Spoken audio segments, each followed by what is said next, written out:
I think if I hear you call me Becky one more time, six-pack, I'm gonna pop your tops. All six of them. Who are you?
Columbia Pictures presents Gene Wilder and Richard Pryor. They got this Korean down to just set foot in this country. He's the one made the mistake on me. Korean. How do you go? Together again in Stir Crazy. I can't feel nothing in my leg. Stir Crazy, rated R. That's right, we bad. Now playing at a theater near you. They call me a maniac. Hey, this is Matt once again. Welcome back to another review. There's another paid request from a very nice guy named Ben, and that is Stir Crazy. Now, if anyone's ever interested in requesting any type of videos, reviews, randomness, topics, reactions, whatever, feel free to send them either directly to my PayPal or join my Patreon. Both things are down below in the info box. Now, Stir Crazy, as you see, stars Richard Pryor and Gene Wilder. That sadly, they did not do a lot of movies together.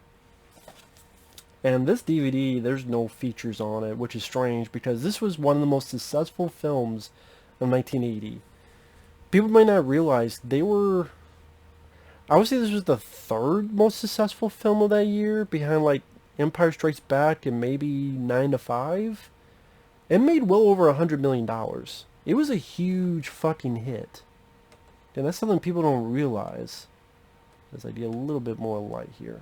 There we go. But yeah, the Stir Crazy, started by Sidney Poitier, the actor, who would be in Shoot to Kill with Tom Berenger. He was in the movie In the Heat of the Night. He did direct a couple films, including this. He would go on to direct Ghost Dad with Bill Cosby.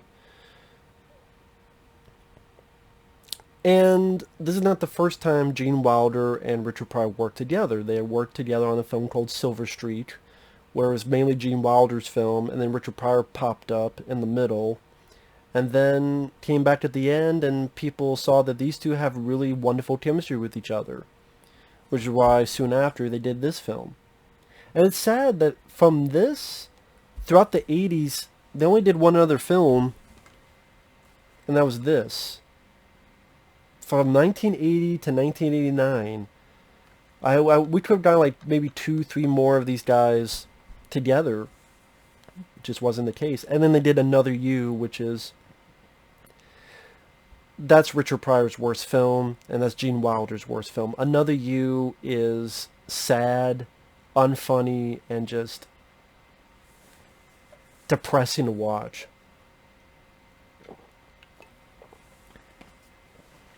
Now, Gene Wilder, I enjoy as a performer from Young Frankenstein, Blazing Saddles, Willy Wonka and the Chocolate Factory. Very talented individual. And I'm a big Richard Pryor fan.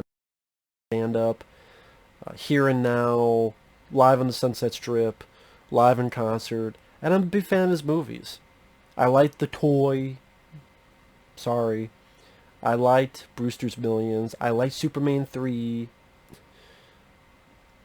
I liked Moving. I like Critical Condition. I wish those films were on Blu-ray. I know someone mentioned Moving was on Blu-ray, but sadly it's not. There are HD rips, but those are because, on a side note, Amazon and others do this thing where they'll have HD transfers, but the film doesn't even have a Blu-ray. It's just so, hey, you can watch it on Amazon Prime if you rent it, or maybe Netflix. But we don't have an actual Blu-ray. So yeah, Moving, Critical Condition. Get some of these films out on Blu-ray, man. It's Richard Pryor. For fuck's sake. Now, Stir Crazy came out in 1980. I know this is in the midst of Richard Pryor's drug problems. He had a lot of issues while making the movie. I know in this film he was on much more on his behavior. And the truth of the matter is, I just think this movie's okay. I hate to say it. I almost want to say it's a tad overrated. I liked it, but I liked it for the middle portion when they're in prison. When they're in prison, that's to me when the movie is funny. Because you think about the memorable parts of this film, it's when they're in prison. I'm getting bad. What are you doing? I'm getting bad. Just getting bad. You get fucked. Or this scene here, when they see this big guy and Richard Pryor's like, he wants a light. Right on. And he's getting a match and he can't do it. I can't do it. And he sticks it on the guy's chest. Oh shit. Oh shit. Just he struck the match on this guy's chest on acid. Oh shit. And the guy took Richard Pryor's hand and lit his own, you know. What are you guys in for? Armed robbery? Ooh, just want to kiss the baby. No, actually before that, he calls him, you're a short son of a bitch. And Richard Pryor says, yeah, I'm a short son of a bitch. My mom and my dad were short sons of bitches. And my brother, he was so short we couldn't even see him. Or the reaction of the 125 years. The reaction. And Richard Pryor's like, I don't kill this motherfucker. He's trying to kill the lawyer.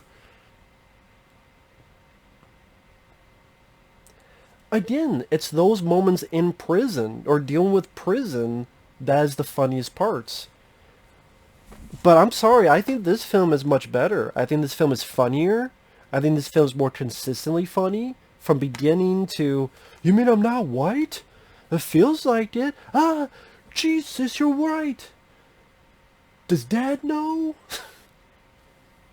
To the bit at the end when I'm not disabled. I have you. And puts the ice cream cone on Richard Pryor. Like, kind of in a way, a sweet ending. Like, this to me is a much funnier movie. Consistently funny. All the way through. It's not the case with this. Because the beginning of the film, I wouldn't say it was okay, but I didn't really find much funny. You get shots of New York and people fighting over taxis or getting shirts in garbage. Okay, I did laugh at the bit where... okay, to be fair, there is a bit that I thought was funny where Richard Pryor is a waiter and someone took his oregano. What is this? That's personal. And the maids accidentally put weed in the veal and the soup. And the way Richard Pryor goes, you could tap my stash. That was funny. But like Gene Wilder with a girl and say, hey, I know you stole some stuff. You got nothing in there. And her calling him a dickhead. I like Gene Wilder, but I wouldn't say I found anything funny. They both get fired. They decide to leave New York to go to California. The car gets a flat tire. No, it gets fucked up. They have to stop in this little dinky town. They gotta be dressed as this, which is silly. The fucking woodpeckers. Which is sad that this was part of it's weird, this was the marketing campaign. Any poster was these guys in these suits with that lousy marketing. I'm sorry, that's shitty marketing, and it still made over $100 million. Go figure.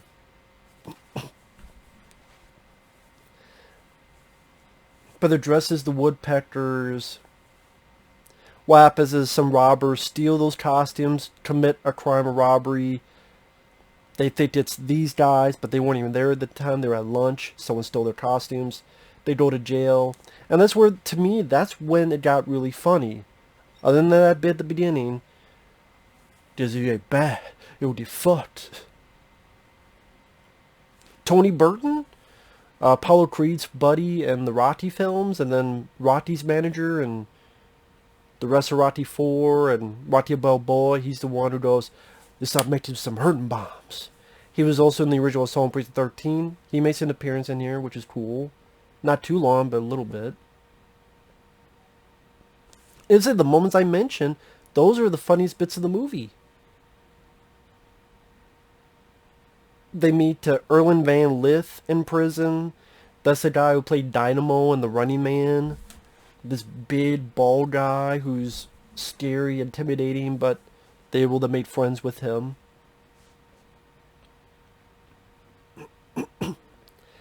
And then the third act, what happens is, oh, I forgot his name. Is it Barry Corbin? He was the guy in... He was the sheriff in Critters 2. I think he was on the TV show Northern Exposure. He plays the warden. Him and Craig T. Nelson from Poltergeist, who plays a guard. They get these people to test them on this bull, to ride the bull, because they do these rodeos. And whoever wins the rodeos gets a chunk of money. Thus, they want to find the best guy. And Gene Wilder happens to be the best guy on the bull. And so they try to get Gene to do what they want. He keeps saying no, so they keep fucking with him. Put him in isolation.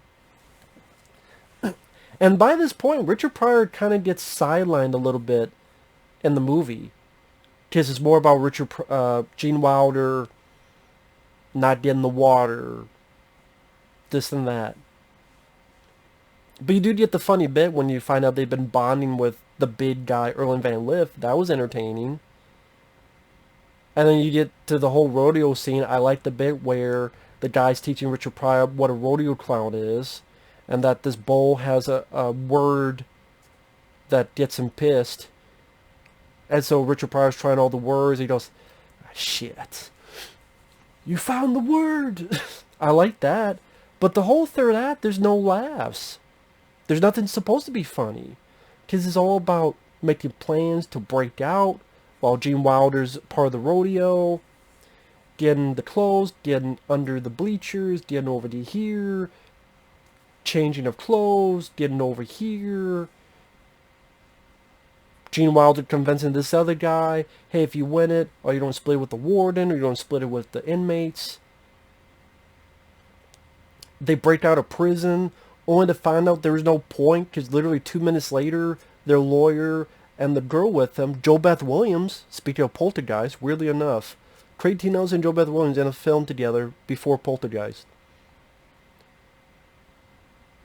They, I guess, found out that these guys are innocent, so technically they're free. Although I'm going, well, won't they still get in trouble for breaking out of jail even though they're free? Won't they still have to go back to jail for the crime of breaking out of jail? But they're innocent. Well, the law doesn't work that way, sadly. But I guess you're not supposed to think about that. And the Jo Beth Williams, I like Jo Beth. But they do this lovey-dovey thing with Gene Wilder, and it comes out of nowhere. She's in, like, 2 scenes.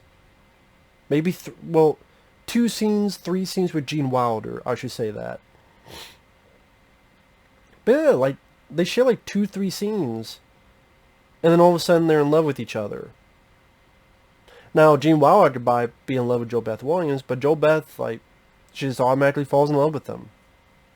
It just kind of came out of nowhere.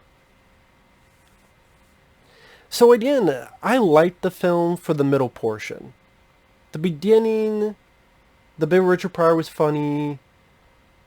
You know, the whole woodpecker and the bank thing, it's rather silly. But okay, you have a reason for the get in the jail and be framed. I could deal with it. The middle portion's entertaining, but then the second half, the third act of the film, to me there's a real lack of laughs in this. For a movie that was such a huge hit, I should say. And it's not one of my favorite Richard Pryor films. I like it. I keep mentioning that. If I hate it, I would admit it. But it's not one of my favorites. I mean, this is my favorite. This I fucking love to death. I think this film... And funny enough, this gets a higher rating than Stir Crazy. This gets a higher rating than IMDb, so... Maybe I'm not the only one that thinks that way. But yeah, if I look at Richard Pryor films, I like these two together. I just go more towards See No Evil. Can't even say it right. I would put...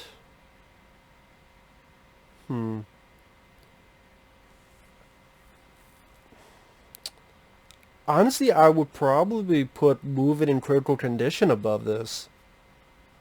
Rather, that's not fair. There's more Richard Pryor in that. And I like Gene Wilder, but I like Richard Pryor more. Like, there's a good 20 minutes that are very funny in this movie and help with the flick. And the rest of it is not god-awful. It's just not as consistently funny as I wished it was. So... That's why at the end of the day I would go, it's okay. But I think a lot could have been improved on it. Maybe that was Sidney Poitier's direction. Maybe the drug problems Richard Pryor was going through. So maybe that hampered like the third act or something. I don't know. Maybe Bruce J. Freeman. Maybe it's the script. I don't know. It's funny that the portions in this is in the prison, that's the best parts of the movie. To me. The rodeo stuff at the end, I just didn't care about. The beginning, The middle, yeah. So. That's just me though. It's okay. With that said, thanks for watching. Take care. We'll see you guys later. Bye-bye.